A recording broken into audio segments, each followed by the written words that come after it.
अनंत कोटि ब्रह्मांड नायक अखिल हेय प्रत्यनीक अखिल जगदाधार अनंत प्रेमारणो भगवान श्री राघवेंद्र सरकार, श्री अयोध्यानाथ, श्री हनुमान जी महाराज, श्री सरजू मैया, इनकी सन्निधि में बैठ करके हम आप भगवत चर्चा कहने और सुनने का सौभाग्य प्राप्त कर रहे हैं।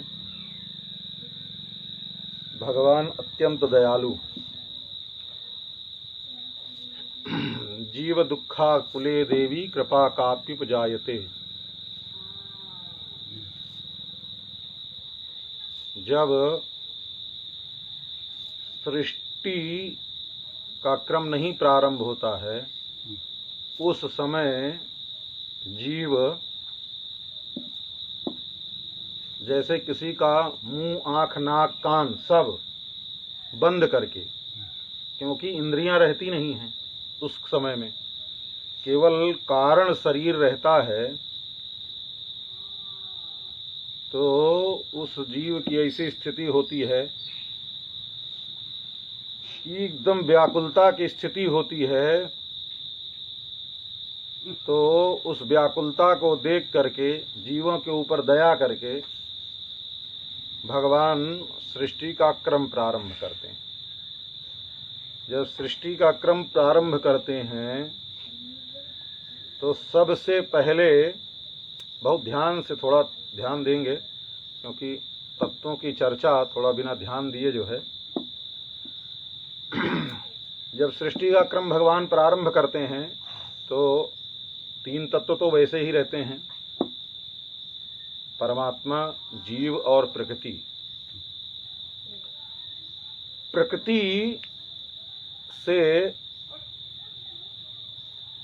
महत्त्व की उत्पत्ति होती है। महत्त्व जिसको कहते हैं, वो महत्त्व प्रकट होता है, और उस महत्त्व तत्व में जब क्षोभ उत्पन्न होता है तो उससे तीन गुण प्रकट होते हैं। तीन गुण कौन कौन? सतोगुण, रजोगुण, तमोगुण, ये तीन गुण प्रकट हुए। अब ये तीन गुण अलग अलग, तीन गुण में सबसे पहले तमोगुण में क्षोभ होता है। जो तमोगुण है, उस तमोगुण में क्षोभ होता है तो उससे जो है ये पांच तत्व प्रकट होते हैं। तमोगुण से पांच तत्व प्रकट हो रहे हैं। कौन कौन? आकाश, आकाश, फिर उसके बाद आकाश से वायु, आकाश से वायु, और वायु से अग्नि, और अग्नि से जल, और जल से पृथ्वी। ये पांच तत्व तमोगुण से,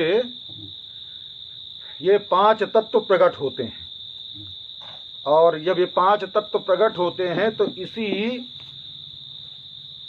पंच रचितया विविध शरीरा, इसी इन्हीं पांचों तत्वों से जिन जिन को भी शरीर मिला हुआ है, चाहे वृक्ष हो तब इसमें भी पांच तत्व है, अपने सब मनुष्य हैं इसमें भी पांच तत्व है, पशु पक्षी आदि जितने दिखाई देते हैं सब भी पांचों तत्व से सभी का शरीर बना हुआ है।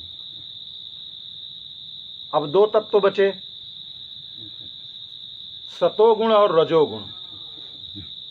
अब रजोगुण में जब क्षोभ होता है, रजोगुण जब क्षोभ होता है तो रजोगुण से के क्षोभ होने से पांच ज्ञानेंद्रिय और पांच कर्मेंद्रिय प्रकट होती हैं।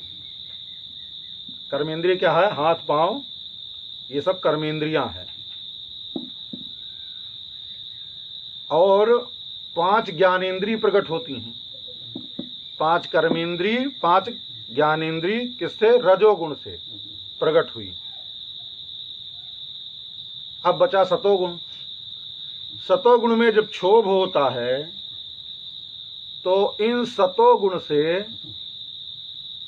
तत्त इंद्रियों के, क्योंकि सभी इंद्रियों के, सभी के अधिष्ठात्र देवता हैं, पांचों कर्मेंद्रिय और पांचों ज्ञानेंद्रियों के भिन्न भिन्न देवता हैं। तो सतोगुण से इन सब के देवता प्रकट होते हैं। तत्तद अभिमानी, तत्तद इंद्रियों के अभिमानी देवता इनके प्रकट होते हैं। तो सतोगुण, रजोगुण, तमोगुण, इनसे ये सृष्टि हो गई। अब इनसे जब सृष्टि भई तो यो जो शरीर है वो शरीर मिलता किससे है? हमारे कर्म से। शरीर मिलता किससे है? हमारे कर्म के द्वारा शरीर की प्राप्ति होती है। कर्म कब से है? कर्म की कोई सीमा नहीं है, अनादि से। कितने जन्म लिए होंगे हम आप, लाखों, करोड़ों, अरबों, सृष्टि का कोई अंत नहीं है। और हमारे आपके कब से जन्म ले रहे हैं, कब से पैदा हो रहे हैं, और जन्म ले रहे हैं, पैदा हो रहे हैं, तो फिर कर्म कितने हैं उसकी भी कोई गणना नहीं है। तो कर्म भी होते हैं तीन प्रकार के। एक तो संचित हो गया। संचित का मतलब है जितने जन्म जन्मांतरों में हम आपने जो भी कर्म किए हैं जन्म जन्मांतर में, वो सब संचित कहलाते हैं, एक जगह संचित हैं। इसीलिए भगवान गीता में कहते हैं ना भुक्तम क्षीयते कर्म कल्प कोटि शरैरपि। करोड़ों कल्प, कल्प मतलब एक कल्प, ब्रह्मा जी का एक दिन, और ऐसे करोड़ों कल्प व्यतीत हो जावे पर किया हुआ कर्म तो भोगना ही पड़ता है। बिना भोगे कर्म से छुटकारा नहीं मिलने वाला। तो भैया आप बताओ, एक एक कर्म से अनेकों, हम आप जो जीवन में रह करके एक एक ऐसा कर्म करते हैं, एक क्षण क्षण में ऐसा कर्म करते हैं कि एक एक क्षण में कितने जन्म कर्म की संरचना हो जाती है।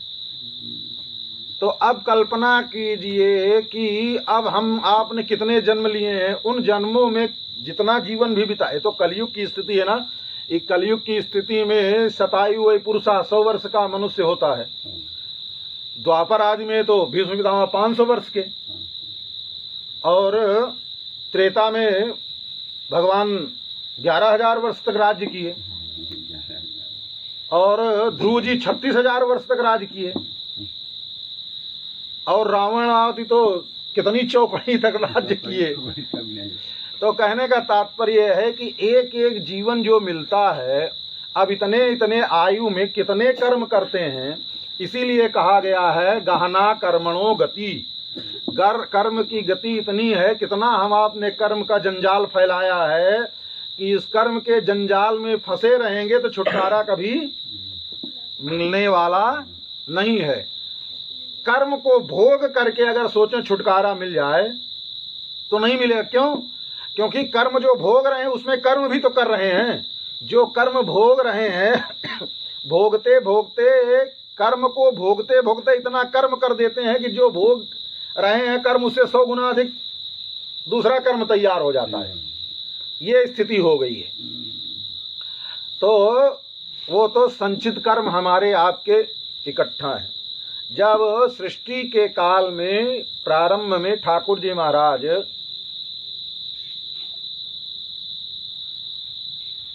शरीर प्रदान करते हैं, तब उसमें से कुछ संचित में से कुछ कर्म लेकर के, कर्म के फल को लेकर के शरीर प्रदान करते हैं। उसको कहते हैं प्रारब्ध, उसको कहते हैं प्रारब्ध। और जो अब करेंगे, दो हो गया ना, एक संचित, दूसरा प्रारब्ध, और तीसरा क्रियमाण। हम सब जो कर रहे हैं करते जाएंगे। ये 3 प्रकार के कर्म हो गए। तो अब बात यह है कि प्रारब्ध तो सबको भोगना पड़ता है। प्रारब्ध भोगे बिना किसी को छुटकारा नहीं मिलने वाला है, चाहे ज्ञानी होवे चाहे अज्ञानी होवे। ज्ञानी जो होगा उसको कर्म के भोगने में कोई सुख दुख की स्थिति नहीं होगी, सुख दुख का उसको भान नहीं होगा।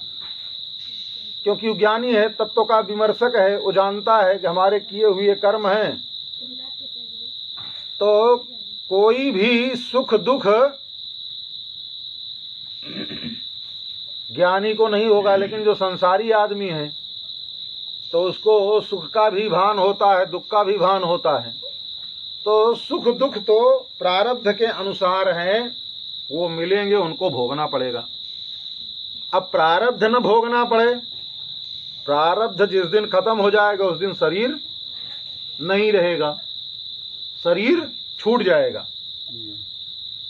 अब शरीर छूट जाएगा तो भैया शरीर कैसे होते हैं? शरीर भी 3 प्रकार के होते हैं। शरीर भी 3 प्रकार के होते हैं। जो हमारा आपका जो ये शरीर है, ये स्थूल शरीर है, पंच भौतिक है। तो इसमें पृथ्वी तत्व प्रधान है, ठीक है, इसीलिए पार्थिव कहते हैं। मिट्टी भी कहते हैं। शरीर छूट गया तो बोले क्या भैया मिट्टी पड़ी है, मिट्टी पड़ी है। तो ये पार्थिव देह है हमारा आपका। इसी पार्थिव देह को स्थूल शरीर कहते हैं। स्थूल शरीर से प्रारब्ध को भोगा जाता है। तो अब ये स्थूल शरीर जब छूटता है तब बोले जब ये स्थूल शरीर नहीं रहेगा तो फिर सूक्ष्म शरीर, सूक्ष्म शरीर जो होता है वो 5 ज्ञानेंद्रिय और 5 प्राण, इनको लेकर के 5 ज्ञानेंद्रिय, 5 कर्मेंद्रिय और जो है 5 प्राण, इनको लेकर के सूक्ष्म शरीर चला जाता है। स्थूल शरीर बचता है। तो स्थूल का तो उसकी जो गति होवे, स्थूल, हाँ, प्राण का थोड़ा एक्सप्लेन कर दीजिए। 5 प्राण होते हैं, प्राण, व्यान, अपान, उदान, समान, उदान, ये 5 प्राण हैं। ये 5 प्राण शरीर में रहते हैं। 5 प्राण क्या है? 5 प्रकार। प्राण का मतलब वायु, ठीक है। ये 5 वायु मतलब जो हम आप श्वास ले रहे हैं ना, क्या है? वायु ही है ना। ये प्राण ही जो है हमारा आपका, ये वायु है, ठीक है। तो इसी को 5 प्राण बोलते हैं। ये 5 प्राण हैं।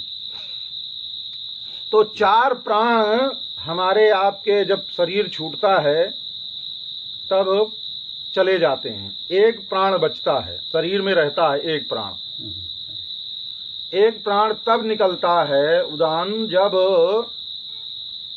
कपाल क्रिया होती है। कपाल क्रिया जब होती है, कपाल क्रिया मतलब जब पुत्र या कोई भी, पहले तो पुत्र होवे तो वो बांस होता है, उसी बांस में घी का पात्र लगा देते हैं, उसमें घी भर देते हैं और बांस से कहते हैं कि अब जो है जब शरीर जल जाता है, कपाल पक जाता है, फूटने लायक हो जाता है, तो उसको भेद देते हैं, उसी बांस से फोड़ देते हैं और उसी घी को उसमें डाल देते हैं, मंत्र बोल करके आहुति दे देते हैं। तब उससे जो है 5वां प्राण निकलता है कपाल क्रिया करने पर। और जब कपाल क्रिया नहीं होती है जिसकी, सन्यासी का भी जब मान लीजिए अगर किया जाता है तो उसके भी इस ब्रह्मरंध्र का भेदन कर दिया जाता है। जब समाधि दी जाती है तो उसकी भी कपाल क्रिया होती है। कपाल क्रिया नहीं होगी, जिसकी कपाल क्रिया नहीं होती है फिर उनकी अधोगति हो जाती है। वही जीव जो है प्रेत आदि योनि में चले जाते हैं। तो कपाल क्रिया होना आवश्यक है। जब तक अब जब 5 प्राण मिलते हैं, जब 5 प्राण जाकर के शरीर से जब 5 प्राण निकलेंगे तो वो 5 प्राण से फिर कारण देह मिलेगा, तब सूक्ष्म शरीर बनेगा, तब उससे बनेगा सूक्ष्म शरीर। और वो सूक्ष्म शरीर जो बनेगा तब वो फिर कर्म का जो जाएगा भोग करेगा, जैसा कर्म किया है। पुण्य किया है तो वही सूक्ष्म शरीर से स्वर्ग आदि लोकों की प्राप्ति होगी। पाप किया है तो नरक आदि लोक हैं, जो उसमें भी प्राप्ति होगी। सुख दुख जो है का भान सूक्ष्म शरीर में होता रहता है। सूक्ष्म शरीर कैसे? जैसे कि हम आप कारण जो स्थूल शरीर है यहीं पड़ा रहता है, स्वप्न में सूक्ष्म शरीर के द्वारा अनेक प्रकार की खाना पीना, उठना बैठना, सोना, लड़ाई झगड़ा, यहाँ तक कि गला कटता हुआ भी देखते हैं और उतने दर्द होता है, उतने भयभीत होते हैं, रोते हैं, गाते हैं, सब कुछ होता है। तो किस शरीर से होता है? वही सूक्ष्म शरीर से। और जब इन इंद्रियों का भी, जब ब्रह्मा जी महाराज का समय पूरा हो जाता है तब ये इंद्रियां भी समाप्त हो जाती हैं। इंद्रियां भी न रहती हैं, मन भी नहीं रहता है, ठीक है, केवल कारण शरीर रहता है। वही कारण शरीर जा करके ब्रह्मा जी के साथ जाकर के संकर्षण जी में, शेष जी में जाकर के समाहित होता है। वही महाप्रलय की स्थिति कही जाती है। तो ये 3 प्रकार के देह हो गए। अब 5 कोष हैं मनुष्य के, अन्नमय कोष, मनोमय कोष, प्राणमय कोष, विज्ञानमय कोष और आनंदमय कोष। ये 5 प्रकार के कोष होते हैं और 5 ही प्रकार के क्लेश होते हैं। क्लेश जो होते हैं वो ही 5 ही प्रकार के होते हैं। तो जो अन्नमय कोष है, वो अन्नमय कोष का तात्पर्य है कि जो हमारा आपका जो अन्न के द्वारा, अन्नाद भवति भूतानि, अन्न से जो शरीर मिला हुआ है, ये अन्नमय कोष है। शरीर जो हमारा आपका है, स्थूल शरीर, ये अन्नमय कोष है। और 5 प्राण और मन जो है, 5 प्राण और मन, ये मनोमय कोष हुआ। और 5 प्राण और बुद्धि, अन्नमय कोष, मनोमय कोष और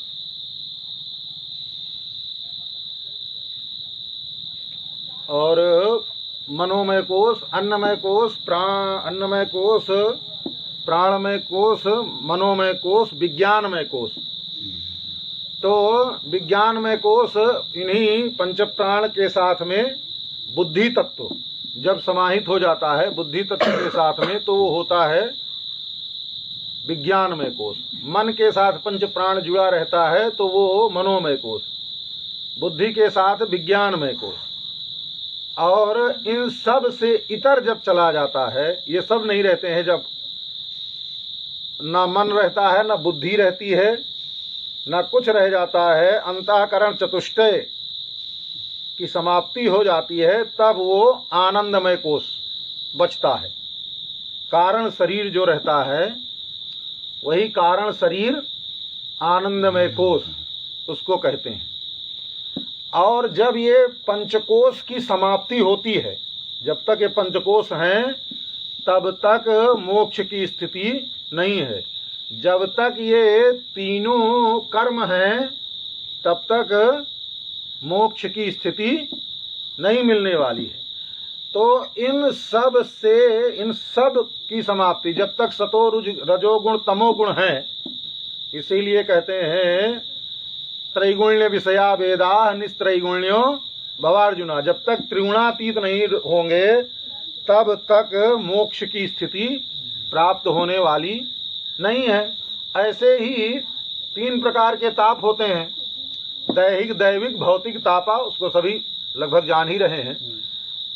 जिसको दैहिक को जिसको अध्यात्म ताप भी कहते हैं। अध्यात्म ताप 2 प्रकार के होते हैं। एक तो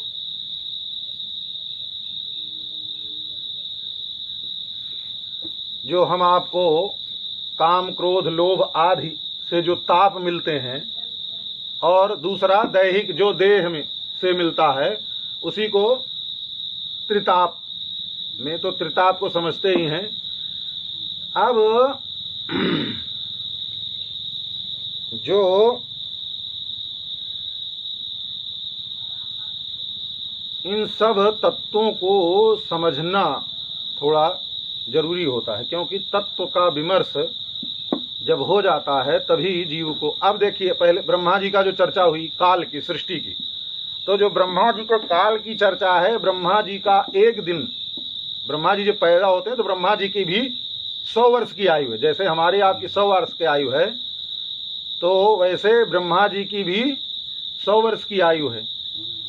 तो और उसको 50-50 के हिसाब से 2 भागों में बांटा गया है। उसको द्विपरार्ध कहते हैं, एक प्रथम परार्ध और द्वितीय परार्ध। जब इस समय द्वितीय परार्ध चल रहा है, ब्रह्मा जी महाराज 50 साल से अधिक के हो गए हैं ब्रह्मा जी। हाँ, इसीलिए वो संकल्प में जाता है ना, द्वितीय परार्धे ब्रह्मणो अन्य द्वितीय परार्धे, ब्रह्मा जी के दिन में द्वितीय परार्ध। तो अब हुआ ये कि ब्रह्मा जी का जो एक दिन होता है, उस एक दिन में 14 मनु होते हैं। ब्रह्मा जी के एक दिन में कितने मनु होते हैं? 14 मनु। और एक मनु जो होते हैं, ब्रह्मा जी के एक मनु जो है वो 71 चतुर्युगी, 71 चतुर्युगी, सतयुग, द्वापर, त्रेता, कलियुग, ये 71 चतुर्युगी का भोग करते हैं। अब ऐसे ही 14 मनु 71 चतुर्युगी भोग हैं, तो 994 चतुर्युगी होता है। कितना होता है? ब्रह्मा जी के एक दिन में जो 71 मनु होते हैं, वो सतयुग, द्वापर, त्रेता, कलियुग, ये जो चतुर्युगी है, ये 994 होती है। अब कहा जाता है ब्रह्मा जी महाराज के एक दिन में 1000 चतुर्युगी होती है। वो बात सही है, 1000 ही होती है। लेकिन जो संध्या काल होती है ना, जैसे प्रातः संध्या और सायं संध्या, वो संध्या का जो काल होता है, उस काल को जब जोड़ लेते हैं तो 6 चतुर्युगी और जुड़ जाती है। जो संध्या का काल होता है, उस संध्या के काल को जोड़ करके 1000 चतुर्युगी हो जाती है। तो ब्रह्मा जी महाराज के एक दिन में 1000 चतुर्युगी। तो और अपना सबका ब्रह्मा जी के एक दिन में कितना काल बीत जाता है? 4,32,000 वर्ष का तो केवल कलियुग है, 8,64,000 वर्ष का द्वापर है।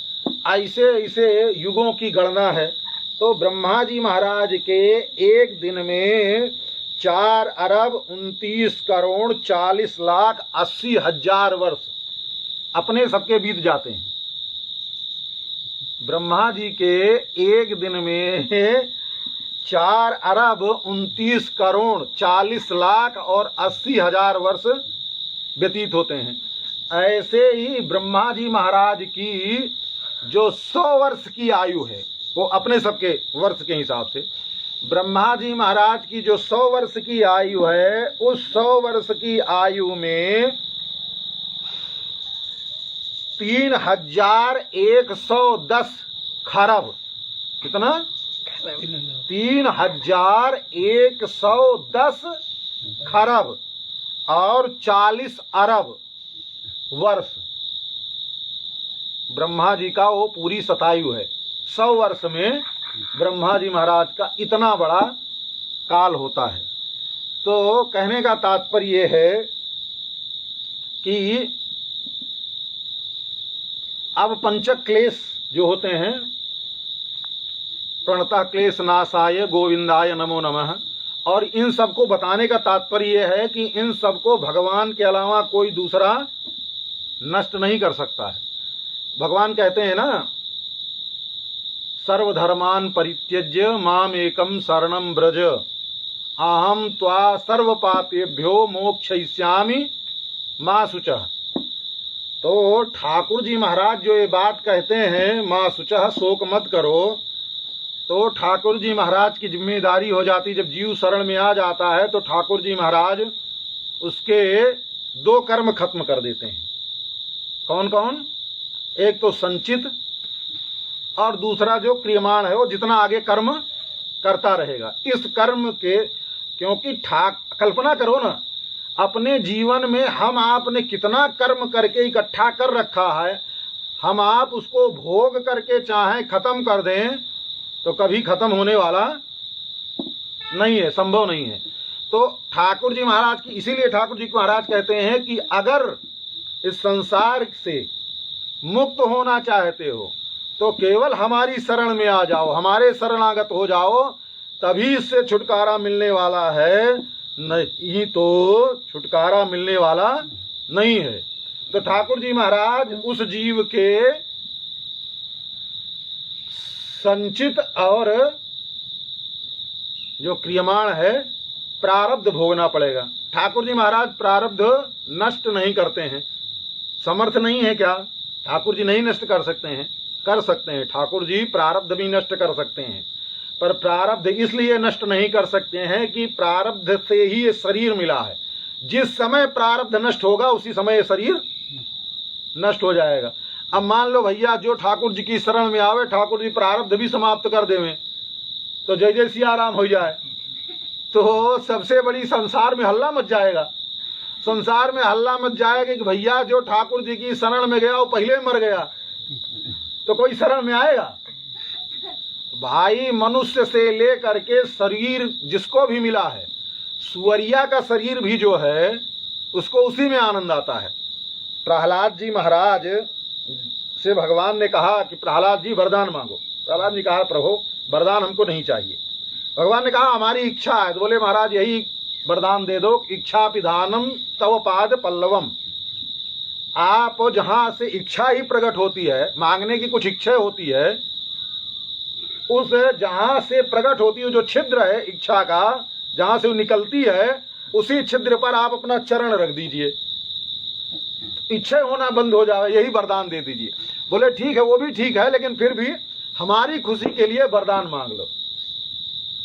अब प्रहलाद जी ने सोचा कि ठाकुर जी के भगत हैं, छोटा मोटा वरदान मांग हैं तो कैसा भाई, जो ठाकुर जी का भगत है तो फिर वो ठाकुर जी का भगत है तो उसी अनुरूप से वरदान मांगेगा। तो प्रहलाद जी महाराज ने कहा कि प्रभु ऐसा करिए, आप सबको मोक्ष दे दीजिए। प्रहलाद जी पढ़े लिखे हैं, ब्रह्मा जी महाराज, प्रहलाद जी महाराज नारद जी महाराज से सत्संग किए हैं, सभी जीवों की दुर्गति को जानते हैं। तो प्रहलाद जी महाराज ने सोचा कि भगवान अब इतने वरदान देने के लिए उतावले हैं तो मांगे ही ले।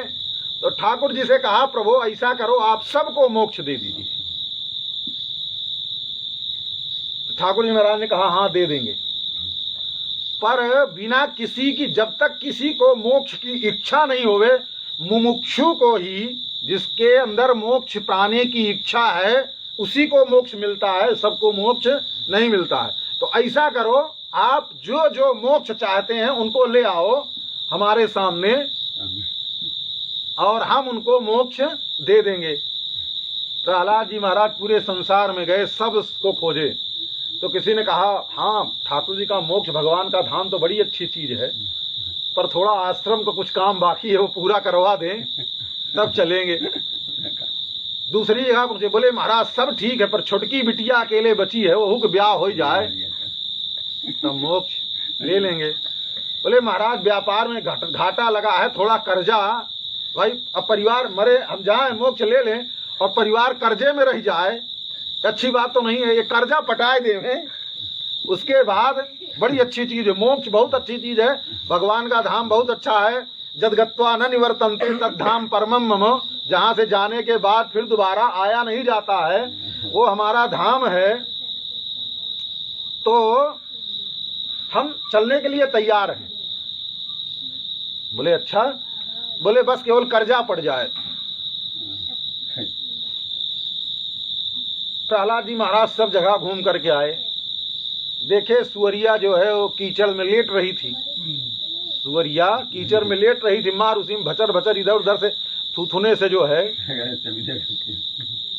तो उससे बोले चल भाई तू ही इतना दुख प्राप्त कर रही है, उल्टा सीधा चीज यहाँ खाना पड़ता है, तो तू ही चल। तो उसने पूछा कि वहां ये खाने को मिलेगा कि नहीं मिलेगा? तो प्रहलाद जी महाराज ने कहा अरे मूर्ख, ये गंदा चीज जो है वहां कहाँ मिलेगा? तो बोले महाराज इसमें जितना आनंद आ रहा है हमको, अब पता नहीं उसमें आनंद आवे कि ना आवे, तो हम ये जो खा पी रहे हैं हमको इसी में आनंद आ रहा है, हमको यहीं रहने दो। तो कहने का तात्पर्य ये है कि भगवान मोक्ष देना भी चाहे तो जीव का स्वभाव ही ऐसा है कि कोई मोक्ष ना दे। तो इसीलिए ठाकुर जी महाराज प्रारब्ध नष्ट नहीं करते हैं। जो शरणागत जीव हो जाए, अंत में शरीर छूटे, और अंत में जब शरीर छूटे तो उसके बाद फिर ठाकुर जी महाराज उस जीव के ऊपर कृपा करते हैं। स्थिते मनसि सुस्वस्थे, 12 नारायण भगवान 12 पुराण में पृथ्वी जी बहुत ठाकुर जी से अनुनय विनय करती हैं। जीवों के 12 पुराण में जीवों के कल्याण के लिए बहुत सा प्रश्न करती हैं। तो जैसे गीता में अंतिम उपदेश भगवान देते हैं, सर्वधर्मान परित्यज्य माम एकम शरणम ब्रज अहम तो सर्व पापेभ्यो मोक्षयिष्यामि मा शुचा।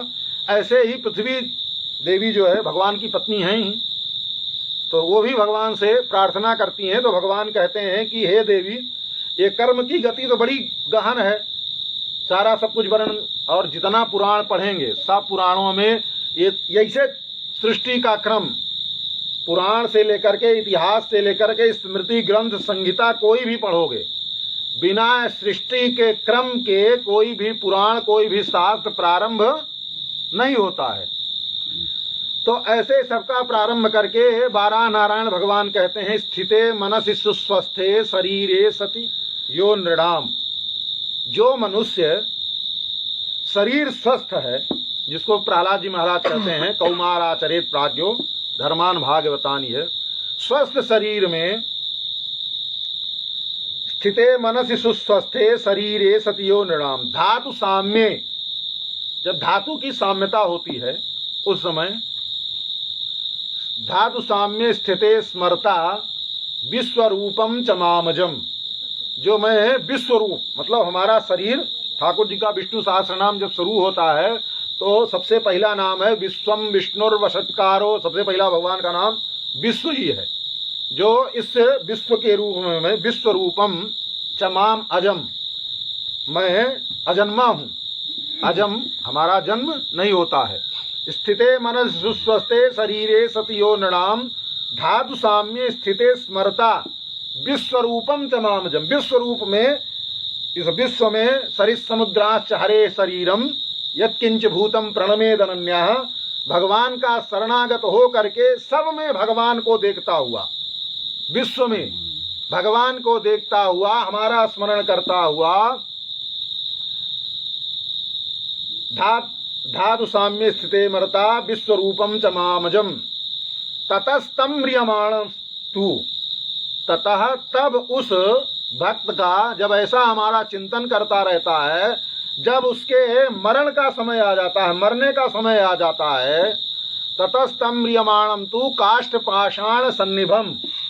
मरने का समय हो जाता है तो जैसे अचेतन शरीर से कुछ करने लायक रहता नहीं, जब प्राण निकलना होता है तो उस समय ये स्थिति होती है, कफ वात पित्त जो है वो सब विकृत हो जाते हैं।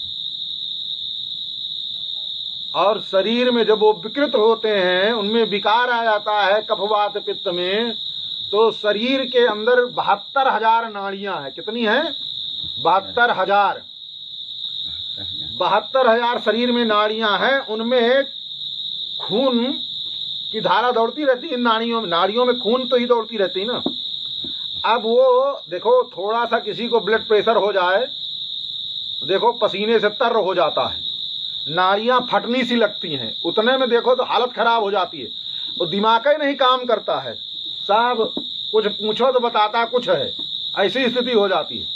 और कल्पना करो जब मृत्यु के समय वो थोड़ा सा ब्लड प्रेशर होता है तो ये स्थिति होती है, और उन नाड़ियों में केवल रक्त का संचार तेज होता है। तो और सोचो जब उसी रक्त नाड़ियों का जब खून के इतना तेज संचार होगा, जब वो फटेंगी नाड़ियां, एक दो नाड़ी नहीं, 72,000 नाड़ियां एक साथ जब फटेंगी तो कल्पना करिए कि क्या होगा, कितना कष्ट होगा। तो काष्ठ पाषाण सन्निभम, ऐसी स्थिति हो जाएगी। जब ऐसी स्थिति हो जाएगी तब महाराज, इसीलिए कहते हैं आचार्य कुलशेखर स्वामी प्रार्थना करते हैं भगवान से, कृष्ण त्वदीय पद पंकज पंजरांते अद्यैव में विसतु मानस राजहंस, प्राण प्रयाण समय कफवात पित्तई कंठावरोधन विधौ स्मरणम कुतस्ते। हे भगवान, हे प्रभु, हे कृष्ण, आप के चरण कमलों में आज ही हमारा जो मानस राजहंस है, मनोमय राजहंस है, इसको मैं आपके चरणों में आज ही समर्पित कर देना चाह रहा हूँ। बोले क्यों, अभी तो बहुत जीवन पड़ा है। बोले नहीं, प्राण प्रयाण समय, जब प्राण का शरीर से प्रयाण होगा, शरीर से प्राण निकलेगा, उस समय कफवात पित्त अपना अपना काम करना शुरू कर देंगे। जब इतना कष्ट प्राप्त होगा तो स्मरणम कुतस्ते, तो प्रभु आपका स्मरण कहाँ से होगा। और पर ये निश्चित है, अंत काले स्मृतिर्यातु, अंत काल में जैसी जिसकी स्मृति होगी उसको वही शरीर प्राप्त होगा। कहीं मरते समय घोड़ा गधा खच्चर खटमल और दुल्हन दुल्हा का ध्यान आ गया तो महाराज जीवन बिगड़ जाएगा।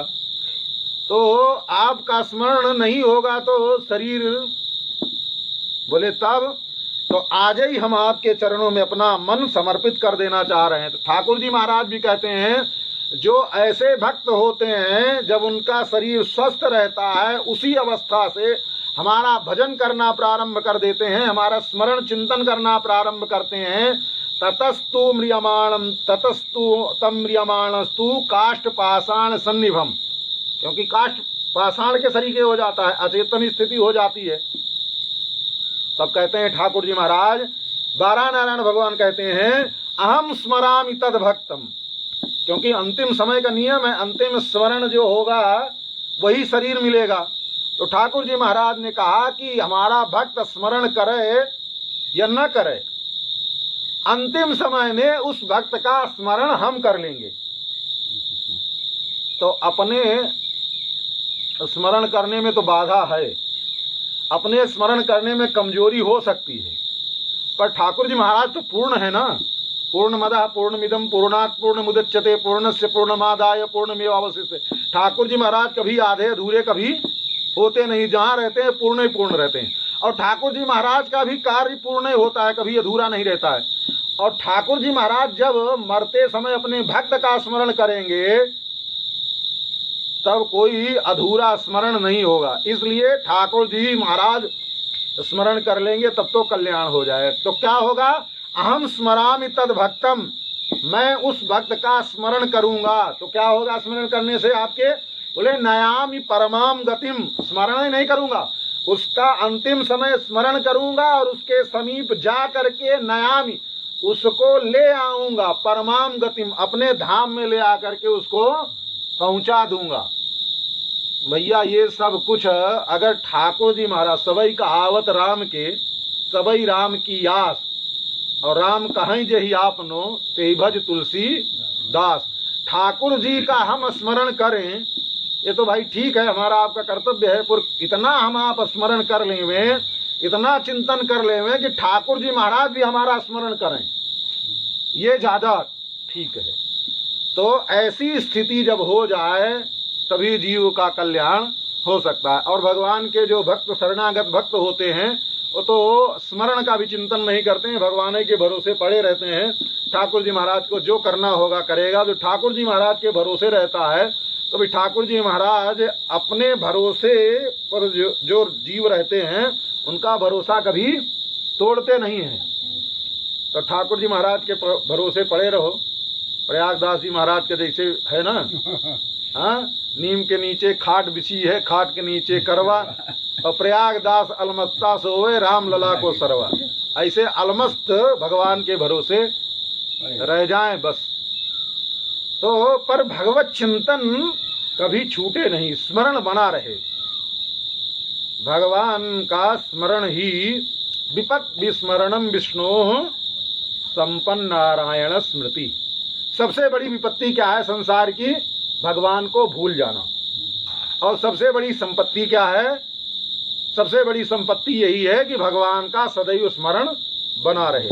यही हमारा आपका कर्तव्य है, यही करते हुए शरीर को बिताना है। बोलिए श्री अयोध्यानाथ भगवान की जय, श्री रंगनाथ भगवान की जय, श्री लक्ष्मी नारायण भगवान की जय, श्री सीतारामचंद्र भगवान की जय, श्री वृंदावन विहारी लाल की जय, श्री हनुमान जी महाराज की जय, श्री अयोध्या धाम की जय, श्री सरयू मैया की जय, सब संतन की जय, सब भक्तन की जय।